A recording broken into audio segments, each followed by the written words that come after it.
Bueno, buen día, mi nombre es Carlos Arboleda Restrepo y voy a continuar explicando los ejercicios de la tarea 1 de física electrónica del grupo número 10. El ejercicio 2 es el uso de diodos en circuitos eléctricos. De acuerdo a este esquema debemos hallar la energía del diodo 2. Perdón, es hallar la corriente por el diodo 2. Entonces acá debemos hacer lo que nos dice la actividad, que son las variables faltantes, la potencia y la energía con un tiempo de 120 minutos. Entonces conocemos los siguientes datos. Datos conocidos es la fuente de voltaje, que es 12 voltios, la resistencia en R1, que son 500 ohmios, D1 y D2, que lo vamos a trabajar con la resistencia del silicio, los datos del silicio, que son 0,07 voltios. El tiempo no tenemos 120 minutos igual a 2 horas, lo convertimos a segundos, son 7200 segundos. Entonces ahora reemplazamos, una vez conocidos los datos, vamos a proceder a hallar la corriente del diodo 1 a través de la ley de voltaje de Kirchhoff, la cual la fórmula está acá. Entonces para hallar voltaje de la resistencia voltaje entre resistencia 1, vamos a despejar voltaje entre resistencia de la fórmula, el cual nos quedaría así. Entonces ahora vamos a reemplazar con los datos que tenemos acá. Si tenían la duda, que acá es 0,7 voltios.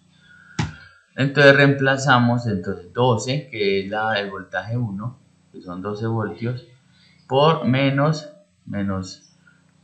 los diodos 1 y 2 de 1 y de 2, que es 0,707, y eso nos da un valor de 10,6. Ya después de esto, entonces vamos a calcular la corriente del diodo 2 con la ley de Ohm. Entonces para eso vamos a utilizar esta fórmula, que es el valor de la resistencia 1 dividido la resistencia 1, que fue el que acabamos de hallar, que es 10,6, y lo dimos entre 500, que es la resistencia de los datos que nos menciona la imagen. Eso nos da 0,0212 amperios, y lo convertimos a miliamperios, nos da 21,02. Ahora vamos a calcular la potencia reemplazando los datos que acabamos de hallar, que son 10,6 del voltaje por 0,21012 es igual a 0,2247 vatios.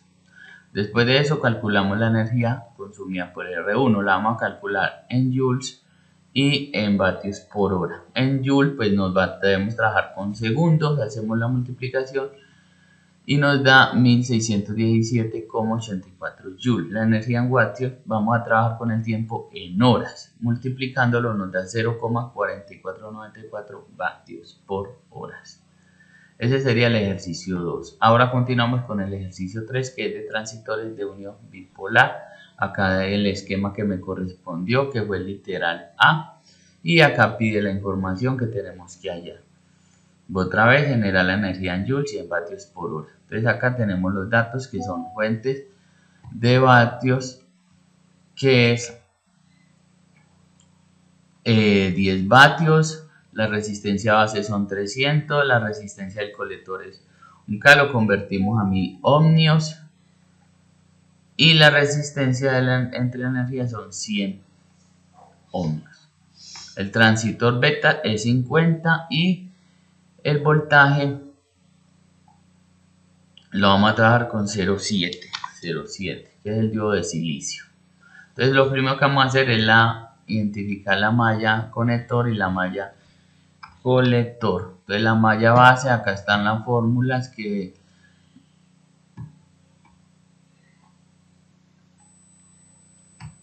acá tenemos la malla base, que es la malla del alimentador, que es la resistencia base por la energía y por la resistencia por la resistencia del emisor, perdón.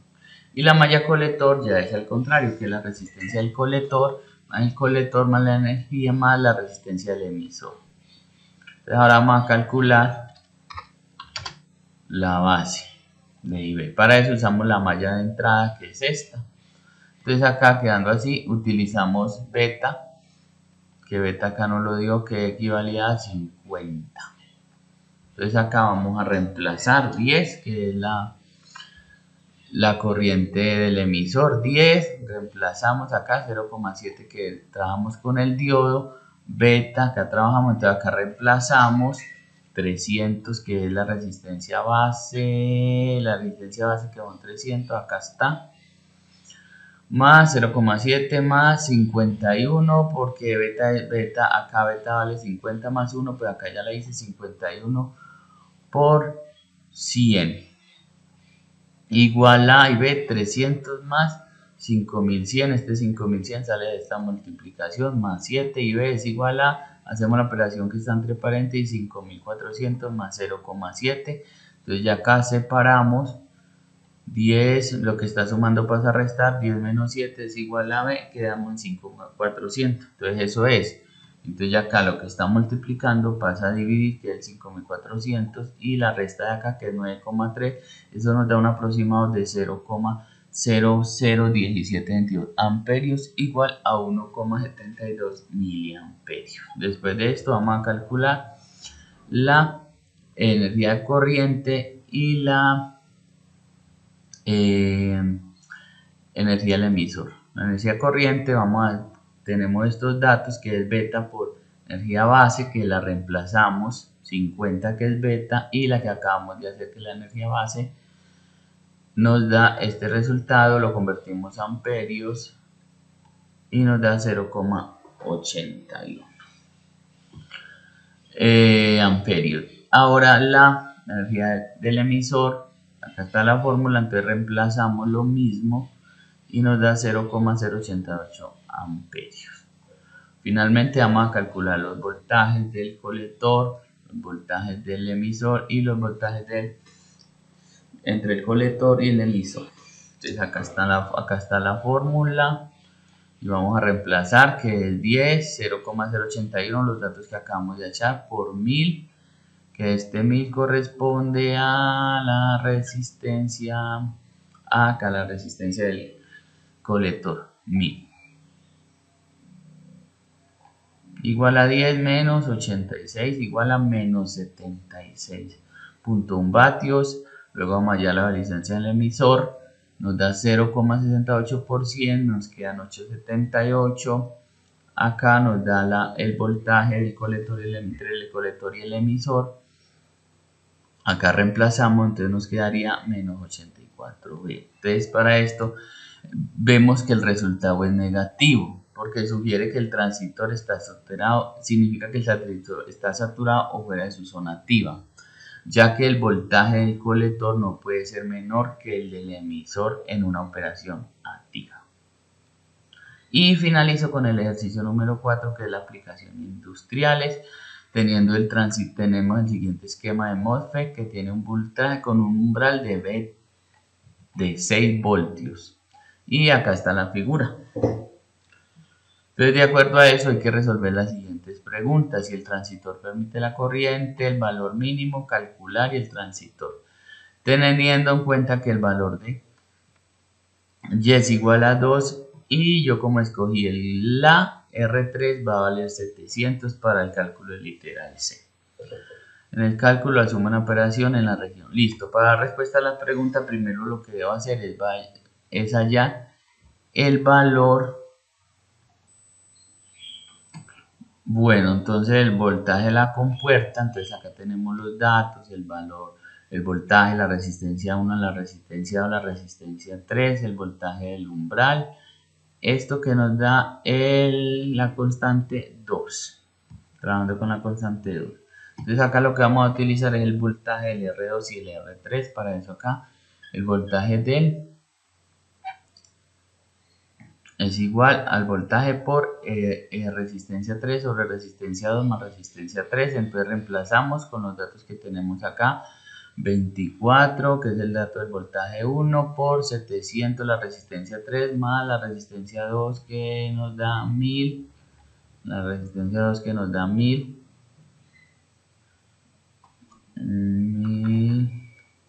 Más 700, entonces reemplazamos, es igual a 24 por 700 más 1700, hacemos la operación y nos da 9,88 voltios, teniendo en cuenta que Bs es 0, que es la fuente a la Tierra, entonces reemplazamos, nos da menos 0, entonces nos da 9,38 voltios. Entonces, de acuerdo a eso, para dar respuesta a la configuración, entonces la respuesta es que sí. ¿El transitor permite el paso de la corriente? Sí. Sí, porque el transitor permite el paso, porque el voltaje entre la compuerta y la fuente es mayor que el voltaje umbral. Y recordemos que el voltaje umbral que nos dieron fue de 6 voltios. Entonces 9,8 es mayor que 6. Entonces ahora continúo con el siguiente paso, que es hallar el valor mínimo de la resistencia 3 teniendo en cuenta lo siguiente. Con estos datos, teniendo que 6 es el valor del umbral, el voltaje del umbral. Entonces ahora lo que hacemos es hacer un reemplazo, 24 sobre 1000 y más R3, el 6, 24, acá lo convertimos, 24 R3 es mayor a 6, lo que está dividiendo lo pasamos a multiplicar, acá nos queda 24 horas mayor que 6000,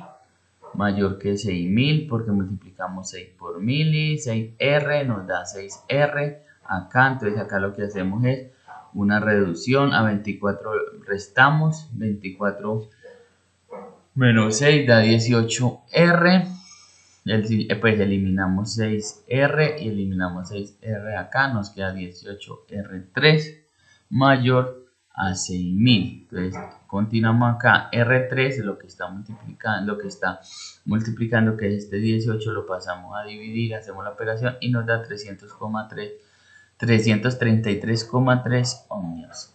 El valor, entonces acá nos pedían el valor mínimo para R3, entonces el valor mínimo para R2 debe ser mayor a 333,3 ohmios con el fin de que el transistor pueda conduzca. conduzca. Y finalmente ahora vamos a calcular, ahora se va a calcular el valor de el voltaje de GS con el ID y el BDS. Anteriormente nos había dado 988, entonces este ya lo dejamos así. Ahora vamos a usar la fórmula de la región de subsaturación para hallar ID, la cual corresponde a esta, que es la constante. Y ya con estos datos que tenemos, entonces vamos a hacer el reemplazo. Ya tenemos que la constante era 2, que era de acá donde la sacamos. La constante te va a valer 2. Reemplazamos 988, que es el voltaje GS, menos 6, que es el voltaje del umbral, al cuadrado. Hacemos la operación entre paréntesis y nos da 3,88 por 2. Eso nos da 15, perdón, era al cuadrado, por 15,05 miliamperios, es igual a 0,01505 amperios. Ya después de eso, entonces ahora llamamos BDS con los datos anteriores. La fórmula de BS es esta: voltaje 1 menos energía por resistencia 1. Acá reemplazamos 24 por el valor que acabamos de obtener por 200. Eso es igual a 24 menos 3.1. Este 3.1 es la multiplicación de 0,01505 por 200. Es igual a 20,99 voltios. Entonces, para responder la pregunta si el transistor opera en la región de corte, lineal o saturación, se llega a la conclusión que el transistor opera en la región de saturación. ¿Por qué? Porque el voltaje entre la compuerta y la fuente, que es VGS, es igual a 20,99 y es mayor que el voltaje umbral que teníamos, que era 6. Eso es todo, muchas gracias.